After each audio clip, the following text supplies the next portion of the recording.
బెంగ పెట్టుకోకమ్మా, వచ్చి నా వీపు మీద కూర్చో అన్నారు. అంటే అమ్మ చూసిందిట, పక్కున నవ్వింది. వానరుని యొక్క చేష్టితమును బయట పెట్టాడో. ఎందుకని? అప్పటికి స్వామి చిన్నవారై ఉన్నారు, పిల్లి పిల్లంత వారై ఉన్నారు. అమ్మ వచ్చిన వీపు మీద కూర్చో అమ్మా, 100 యోజనముల సముద్రాన్ని దాటించి ఆవలి ఒడ్డుకు తీసుకెళ్లి ప్రశ్రవణ పర్వత శిఖరముల మీద కూర్చున్న రామచంద్రమూర్తి యొక్క పాదార విందముల యందు సమర్పించి కృతకృత్యుడనవుతానమ్మా అన్నారు. అంటే అమ్మ నవ్వి ఓ మాట అంది.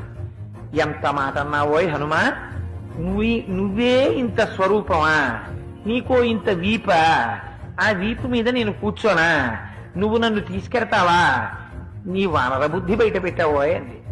అంటే పాపం అంతక ముందు ఎవరి చేత అధిక్షేపింపబడి ఎరగడు మహానుభావుడు.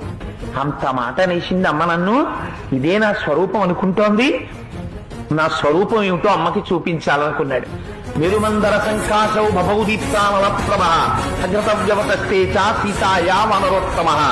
ఒక్కసారి మేరుపర్వత శిఖరాలు ఆకాశాన్ని చుంబిస్తూ ఎలా ఉంటాయో అంత స్వరూపాన్ని పొందేసి పెద్ద పెద్ద పాదాలతో, పిక్కలతో, మోకాళ్లతో, బలిసినటువంటి తొడలతో, సన్నటి నడువుతో, విశాలమైనటువంటి వక్షస్థలంతో, శంఖం లాంటి కంఠంతో, కాల్చిన పెనం లాంటి ముఖంతో, వాడి అయినటువంటి కోరలతో, పచ్చటి కన్నులతో, పెద్ద శిరోజములతో, మహానుభావుడు పరిఘల వంటి భుజములతో, పెద్ద పెద్ద వేళ్లతో, అంతంత అరిచేతులతో స్వామి నిలబడేటప్పటికీ అంత పైకి చూసి అమ్మ ఆశ్చర్యపోయింది.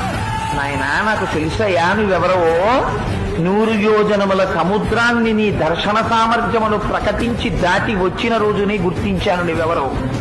ఇలా రాగలిగినటువంటి శక్తి ఒక్క గరుత్మంతుడికుంది, నీ తండ్రి వాయుదేవుడికుంది. నాయనా, నాకు తెలిసి నీకుందిరా.